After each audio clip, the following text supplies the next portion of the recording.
Welcome to The Source, where we combine the headlines with in-depth conversations with the newsmakers themselves. I'm Pinky Webb. Today on the program, millions of public school students return to classrooms today, but challenges remain as the government addresses the shortage of 159,000 classrooms. House Committee on Education Chairman Romulo joins us live.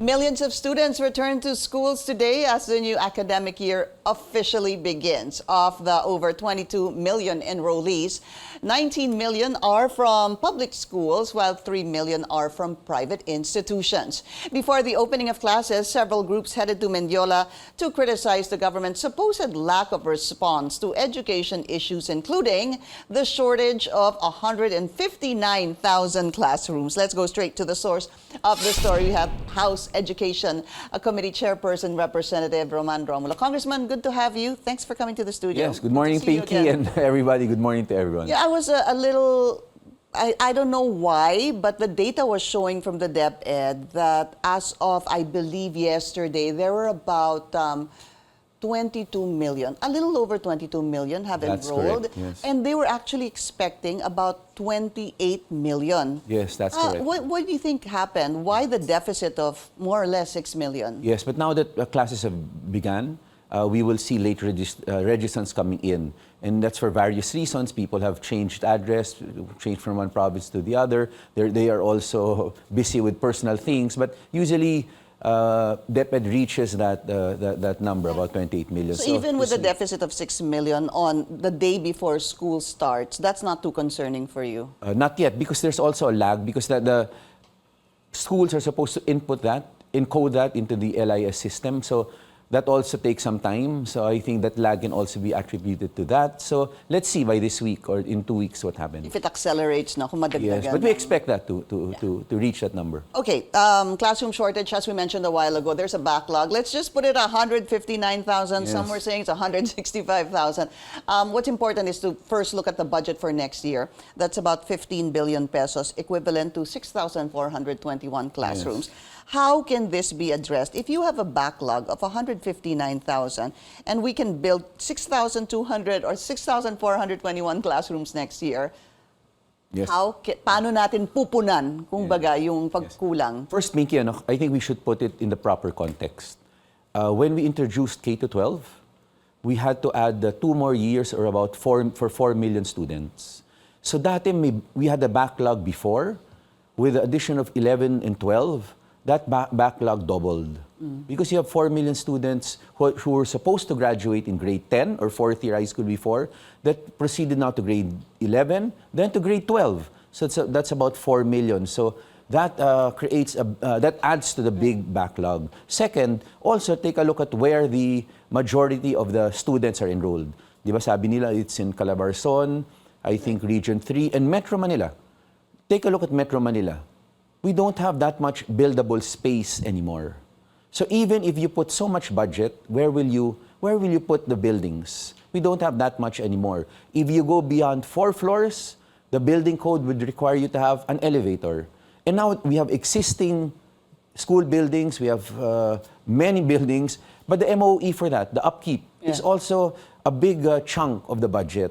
So really, I think in a way, DepEd should now start diversifying the solutions. First, they proposed the distance learning online for some that will work for 2 instances, for those with emergencies, and second, those that really don't have enough classrooms. But you have to perfect that. You have to really go towards the ideal way of doing the online, because we know that failed that did not work during the pandemic. But maybe in a controlled number that might work. Do you think so? I think it can work. Maybe because, number one, we weren't really prepared during the online learning because we were thrust into this. Yes, that's correct. And number two, the number.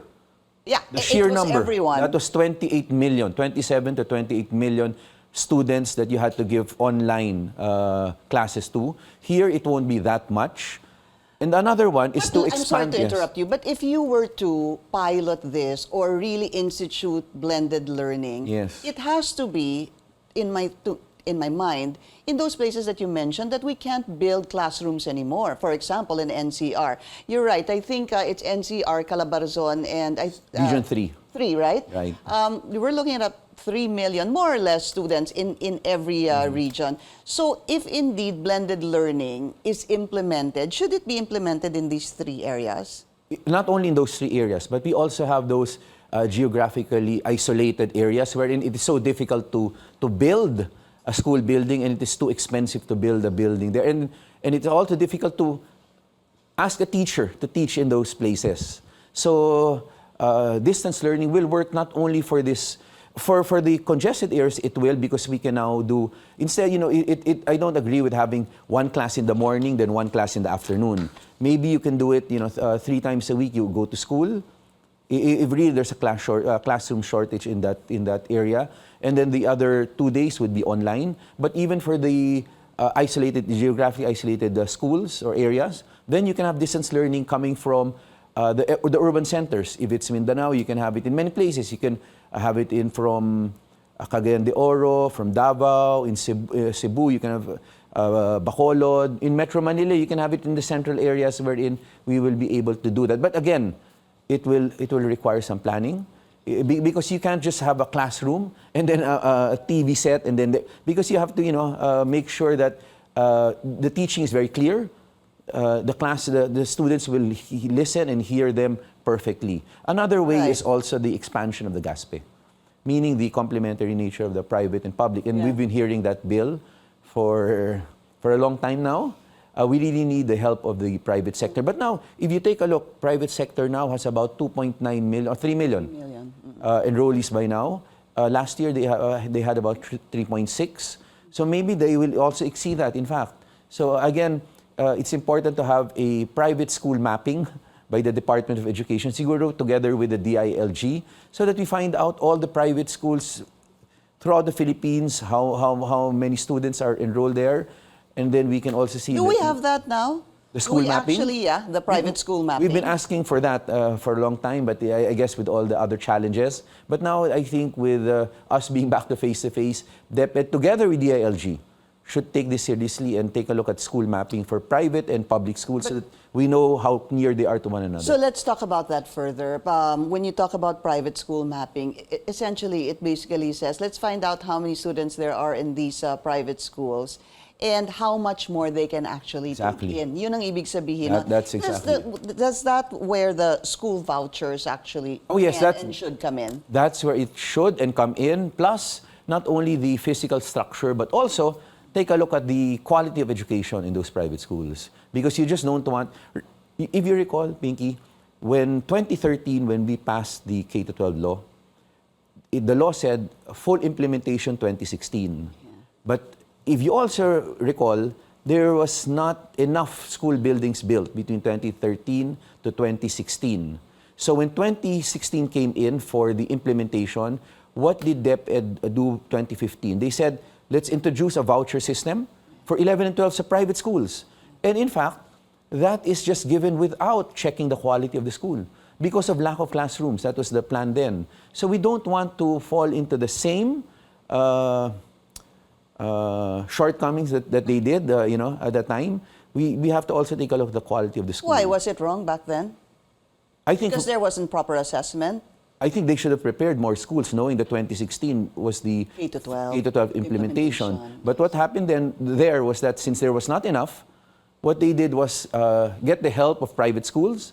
And as long as you had an 11 and 12, my understanding is they gave vouchers as long as you had 11 and 12 without checking because of the number of students that had to enroll in a classroom. But was that a bad idea that actually allowed students to be enrolled in private schools? I mean, wasn't that even a good idea to begin with? Yes, but the Constitution requires quality education. So not only access to education, but access to quality education. So are you questioning the education in private schools? Is that, I'm getting confused with what you're saying. Kasi sabi nyo, hindi talaga tiningnan yung quality ng education in private schools, hindi pa?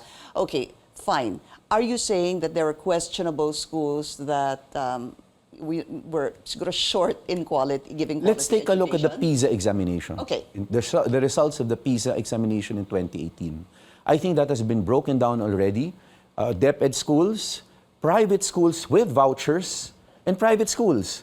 And the data there will show that there is, together with the DepEd schools, there is still much to be desired, even with the private schools that got vouchers. I think the data there, if you take a look at the data resulting from the PISA exam, it will show you that there were readers that were not ready. No, that's not the right conclusion, but to say that they did not fare well in the PISA exam. So basing it on that, because we have to be data-driven. Everyone says data-driven, so let's be data-driven. Let's look at those numbers. It clearly shows that there is still there are challenges not only for the DepEd schools, including private schools. Yeah. Probably when you talk about really the big private But schools, you're it's still not a for problem. these school vouchers. Oh, I was the one who filed the bill. Oh, okay. Yeah, I was the one who filed the bill. You're just not quite satisfied with how it. I guess it was implemented too fast, too soon, and there was not enough assessment done. Ganun ho ba? First of Just all, to I think clarify it. between 2013 to 2016, we should have, DepEd at that time should have made sure there were enough DepEd Yeah. schools. Since there was none, they veered towards the help of private schools. But the problem is now we have the 2018 PISA exam, which shows that the results were not good, not only for the DepEd schools, but it includes private schools with vouchers that were recipients of vouchers. So seeing those data, then we go back to what the Constitution says, access to quality education. So that is what we owe our learners. I want to talk about that PISA assessment more. So if it shows that there were poor results, no? Not so good. Not Yes. so good results. Even with the school vouchers that you filed, okay? The expansion of the school vouchers, yes. Okay. Yeah. Even with that, could the problem have arisen prior to the enrollment to private schools using the school vouchers? Again, it is very difficult to pin an exact time when these challenges arose. But let's say it's really, it's been there. I mean, it's been rolling along, Okay. and I guess at one point the problem is here. The good thing about this, It's clear that was a problem. I think it's been a problem ever since before. I mean, even classroom shortage have been there ever since before. You have the quality of education. What happened was the focus before was access. But let's face reality. Even if we have enough classrooms, the Philippines has two seasons, the dry and rainy season. Every time it's a rainy season, until now, I think in Bulacan, some schools are still being That's used right. as evacuation centers. Some And get some are damaged. Still flooded. Flooded, yes. Probably also climate change. So even if you build enough schools, classrooms, the point is that it's a recurring problem. The maintenance will always happen. So that is why I'm happy now that there is at least some dynamism in the solutions being thought of. I mean, let's talk about expanding the voucher system, Right. as long as there's quality. And let's also talk about the distance learning. Right. Okay, we need to take a very short break. This is The Source on CNN Philippines. Please stay tuned.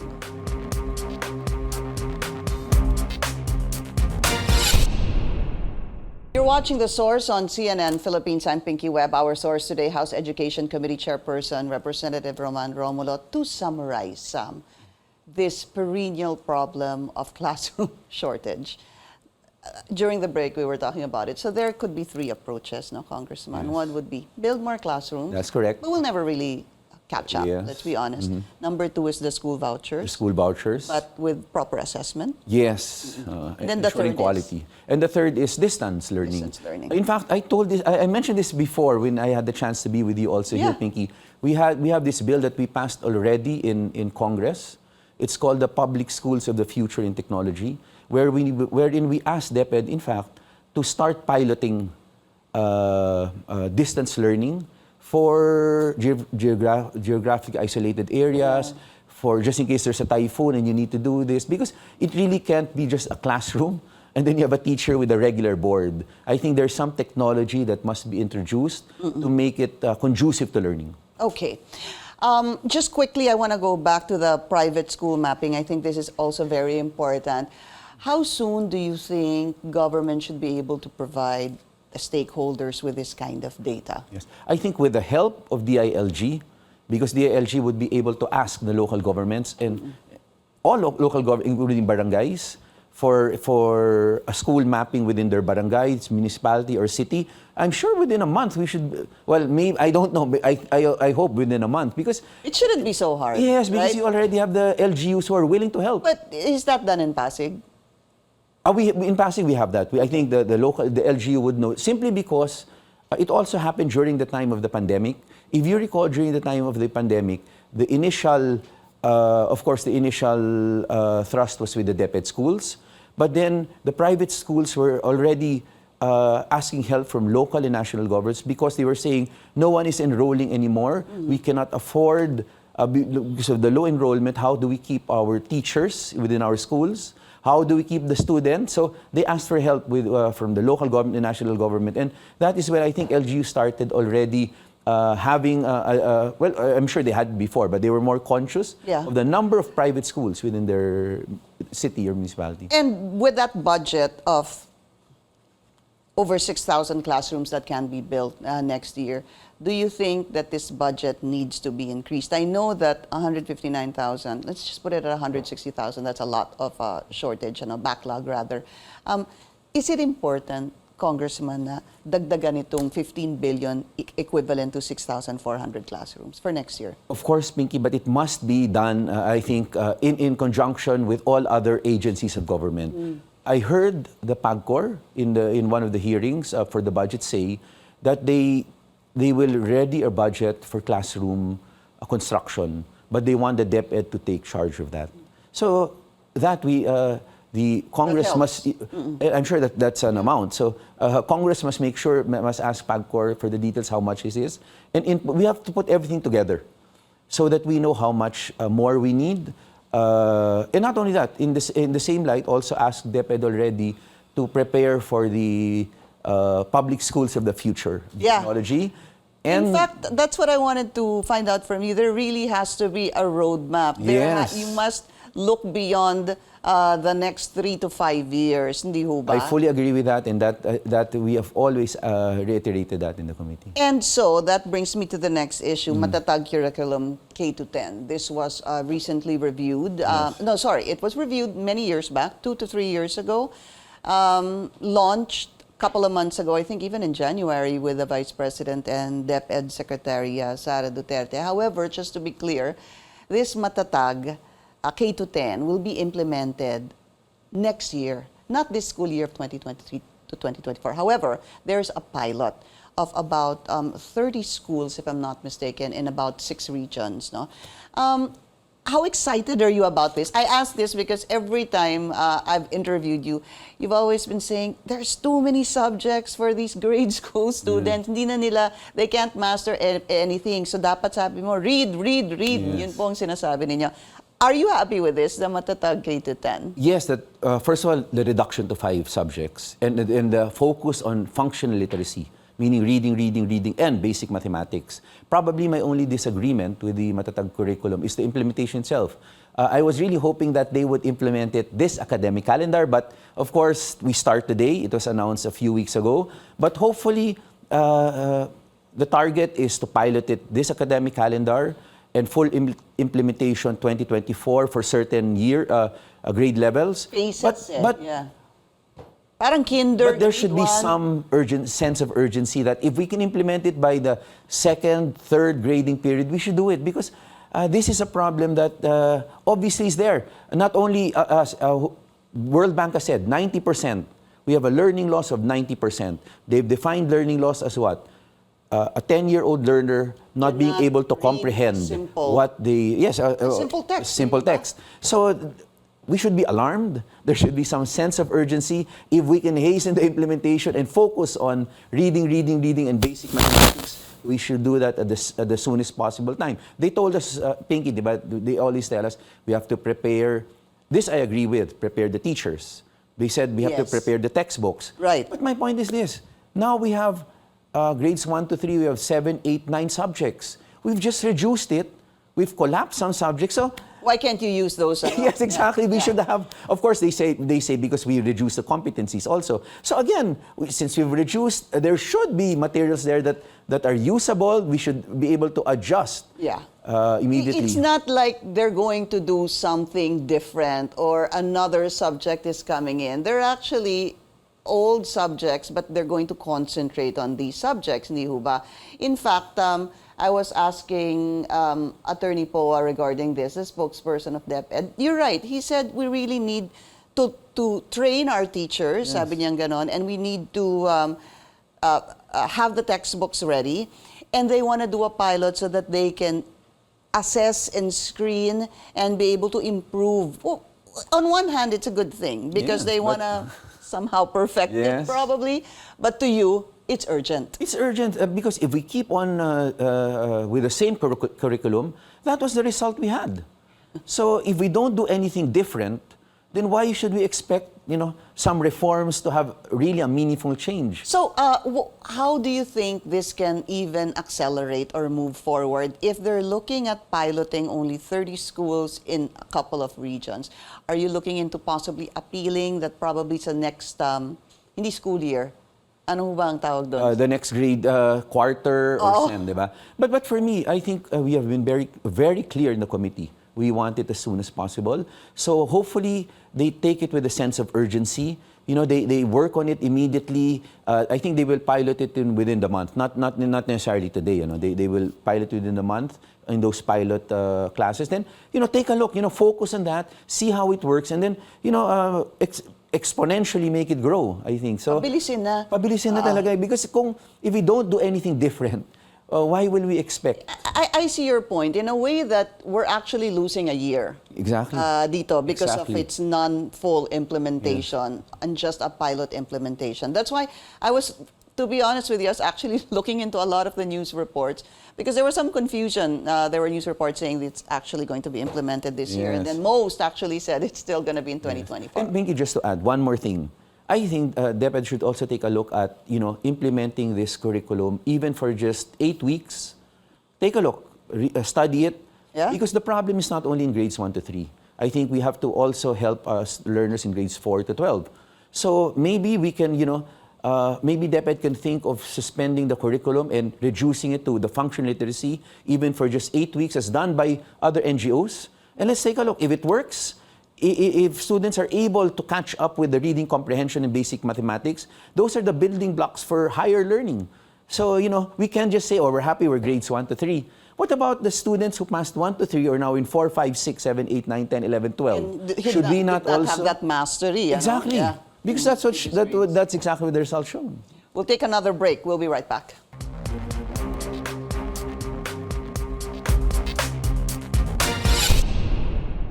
You're watching The Source on CNN Philippines. I'm Pinky Webb, our source today, House Education Committee Chairperson, Representative Romulo. I wanted to also find out from you, this interview with Senator Win Gatchalian, he was saying that 4 out of 10 learners who enter grade 1 end up leaving school by grade 10. Ibig sabihin, 4 sa 10, pag pumasok ng grade 1, hindi natatapos. Hindi umaabot ng grade 10. Hindi umaabot ng grade 10. That's correct. Why is this happening? And number 2, how can this be prevented? How can students be encouraged to stay? Yes. Pinky, if you look at that study that was done, they have a reason for it. The number 1 reason was lack of interest. It wasn't poverty, in fact. It was lack of interest. And that drives it all other surveys and studies. Because by the time you reach grade 9, the readings you have are more complicated than what you had in grades 1 to 3. So if we had the learning loss from 1 to 3, ibig sabihin yung 10-year-old medyo hirap na magbasa, habang naging complex yung binabasa, paano ka? Ayaw mo na. Ayaw mo na. Nahihirapan ako. Because nahihirapan ka na. So that is why the matatag curriculum for 1 to 3 is good. Because now it gives us a chance to focus on functional literacy. And maybe that will be a good reason for learners to stay in school, because Filipinos like school. They like to learn, they like to educate themselves. They like to themselves. see their friends. Exactly. Diba? Even for that they like reason. to interact. Yes, but the number 1, the reason I saw there for that 4 out of 10 Lack of interest. Lack of interest. Could it be lack of interest due to the challenge, or nahihiya sila, hindi na nila kaya, nahihirapan sila? But then the source of that can always be traced to one thing. Gotta train them functional better. literacy. If you cannot comprehend everything that you read, it will be very difficult for you. How will you So, remain siguro interested? mahihiya ka, And how no? will you become confident? Yeah, When the exactly. teacher will call on you, you don't want Mahihiya to raise your ka. hand, in fact, because the system failed you early on. Kasi hindi ka Ready. makasagot eh. Hindi ka makasagot, Oo, yeah. mahihiya So that ka. matatag curriculum focusing functionally will cure that for me. Did you agree with the order of the DepEd Secretary, Vice President Sara Duterte, to keep the walls blank? Yeah. Ang galing. Yeah? Agree with that too? Let's do it this way.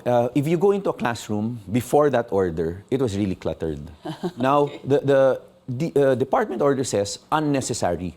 I think that's clear. The second paragraph says unnecessary, but that is so subjective. What is unnecessary? So I agree that they removed it all first, and then now we should ask the DepEd, what are the standards that you want us to be able? Because let's face reality, the alphabet ABC is good, as long as there's no name of any company or any person. Of course. The number 1, 2, 3, 4, 5, 6, putting it that's all. But as long as there's no name, Yeah. that's good. But unnecessary is a subjective thing. So I think they started correctly. It needs to be cleared. Cleared first, okay. then put some standards, what can be retained and what is inside. Now alphabet, the numbers. Opo. All right. We have 30 seconds left. Ito pong confidential and intelligence Yes. funds ng DepEd, is this necessary? Based on last year, in the budget hearing, they justified it by saying one thing. They said that there were unwanted elements influencing. I think, in other words, that wasn't actually the words they used. Pero ganun yung sinasabi nila. So now they've had 1 year. I think it's high time they report to Congress how did they spend everything? How did they spend it? I know you cannot go into the details, but at least Congress will have a better picture of how it was used. And then from here on, we can decide. It's something you will scrutinize. You But really want to definitely, look into this. Not only me, I think I've heard it so many times with many members of Congress. They want to take a look. House Education Committee Chairperson, Representative Romulo. Sir, thank you so much. And hope to speak to you again. Let's see, after the pilot of the Matatag, let's look at the assessment. Thank you for joining us here on The Source. I'm Pinky Webb. You're watching CNN Philippines.